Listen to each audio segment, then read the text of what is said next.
আজি ভেন্দি খাবলৈ ইমান মন গৈছে। মোৰ যেতিয়া যিটো বস্তু খাব মন যায় তেতিয়াই খাব লাগিব। সেয়েহে বজাৰ পালোঁগৈ। ডেইলি বজাৰ ওচৰতে আছিল। এপোৱা ভেন্দি কিনি আনিছোঁ। কিন্তু ফ্ৰিজত চব চব্জি আছে, তথাপিও মই বজাৰ গৈছোঁ। ভেন্দিখিনি এনেকৈ অকণমান ডাঙৰ ডাঙৰকৈ দীঘল দীঘলকৈ কাটি ল'লোঁ। লগত বিলাহী, পিঁয়াজ আৰু কেঁচা জলকীয়া ৰেডি কৰি লৈছোঁ।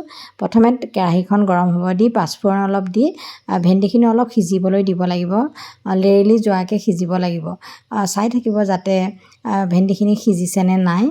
মোৰ সিজা নাছিলে, মই সেইকাৰণে নিমখ অলপ দি দিলোঁ আৰু হালধিও এতিয়াই দি দিছোঁ। এনেদৰে ভাজি ভাজি ভাজি যেতিয়া লেৰেলি গৈছে তেতিয়া মই পিঁয়াজ আৰু কেঁচা জলকীয়াটো দিলোঁ আৰু অলপ দেৰি সিজিবৰ কাৰণে এৰি দিছোঁ। সেয়া ফাইনেলি মোৰ সিজি গ'ল, চাওকচোন। এতিয়া মই কাটি থোৱা বিলাহীখিনি দি দিলোঁ। ভেন্দিত এনেদৰে বিলাহী দিলে খাবলৈ ইমানেই বেছি ভাল হয়, আপোনালোকক কি ক'ম। আপোনালোকে খাইছেনে বাৰু? এনেদৰে খাই চাবচোন দেই। খাই পেলাই মোক জনাব। ফাইনেলি মোৰ ভেন্দি ভাজি ৰেডি হৈ গ'ল।